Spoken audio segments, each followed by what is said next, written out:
everybody. So it's taken me a lot longer to get to this than I wanted it to, but I know that we're coming up on our walk, and I wanted to be able to share with everybody how our Disney trip went and hopefully give you some tips for anybody who might be traveling with anybody with disabilities, and or maybe there's some new families out there who have been diagnosed with type 1 and they could benefit from hearing what I have to say.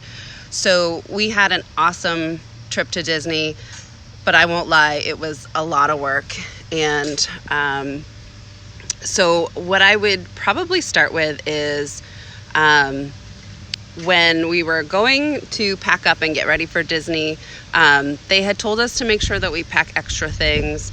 The only thing I really wasn't thinking about is that we had our glucose monitor with us, and if I could just remind any T1 parents that when you go on the trip, you can bring all the extra supplies you want, but if you lose the transmitter for the Dexcom, you're kind of back to finger pricking. So probably keep a better eye than I did on the transmitter, especially if you're going in the ocean or the water, or there's any, a lot of water activities or sweating and that kind of stuff. It was super hot in Disney. And that was the other thing. Come to find out, Haley's numbers go very high when we're hot and sweaty. And so we had some challenging moments. When we first left, we ended up, let me backtrack a little bit.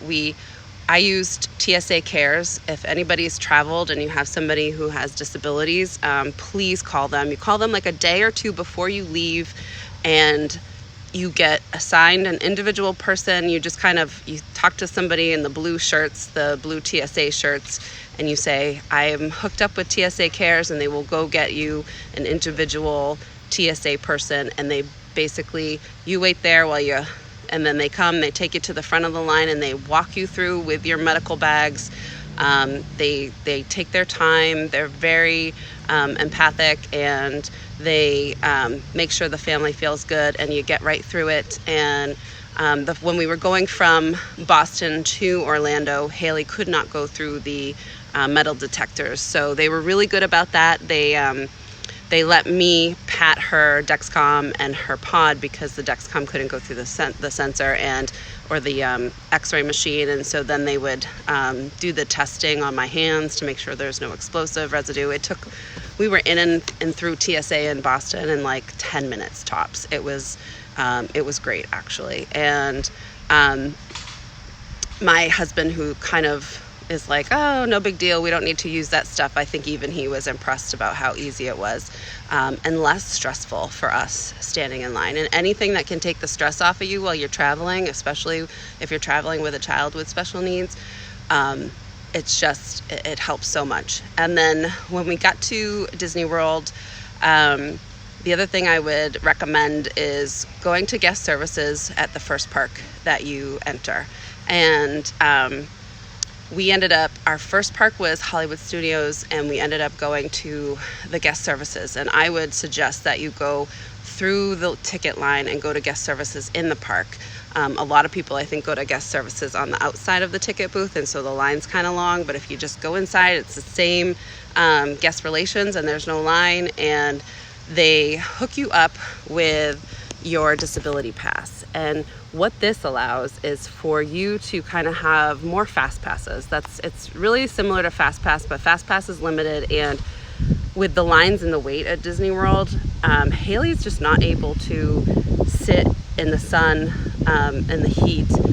We have to find a shady spot. We have to make sure we have lots of water. Like I said, the hot heat made her numbers go really high, and it didn't matter how much insulin or how many boluses I gave her.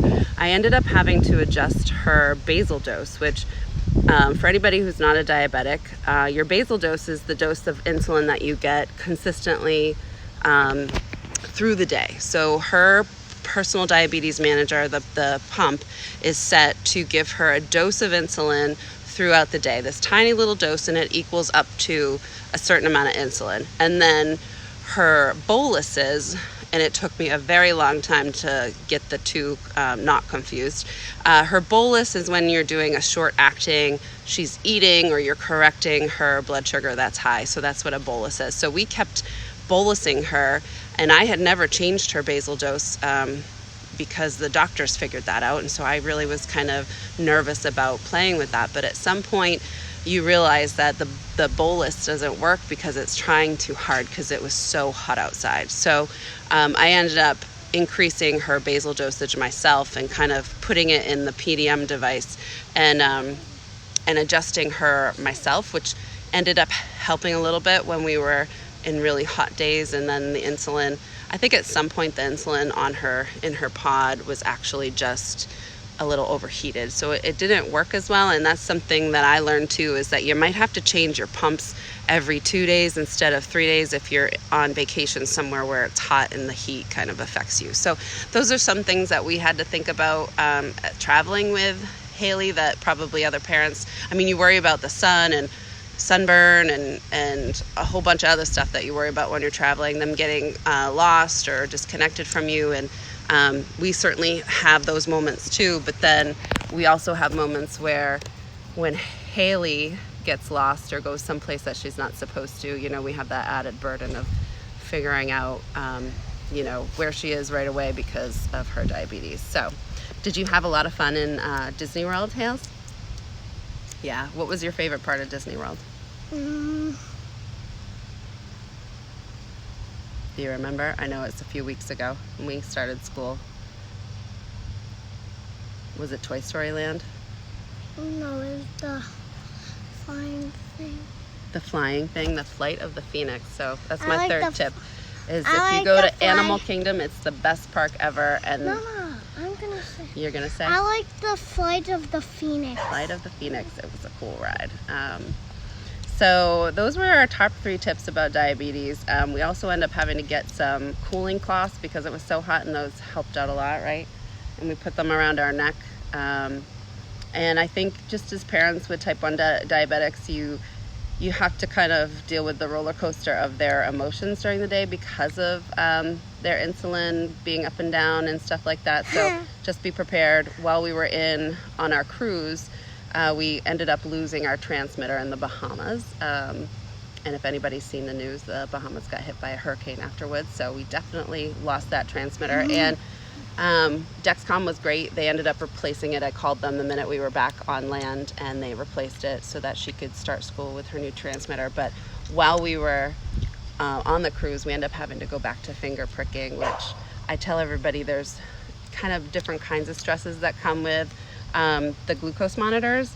The stress of having the glucose monitor is that you have to make sure you have everything charged. It's always on you. You're making sure it's 10 feet next to her so that it does all its readings. But then the stress of losing it was that we had to go back to finger pricking and making sure all of our stuff was us all the time, right? And we have to make sure we finger prick her before we eat dinner, which is just kind of going back to the beginning. And glucose monitor is a lot easier, right, Haley? Where am I? So I'm you're right in there. a different city. Yeah. Bye-bye, Poopy! So we're back from our trip, and I think those are the top tips that I would give everybody. And we'll have more stuff before school starts. And, you know, we're still doing our walk on September 29th. And we're ready to go. We're raising money to hopefully find a cure and all sorts of technology to help Haley and other kids like Haley get through our days and our vacations as easy as we can. So thanks very much. Bye, guys.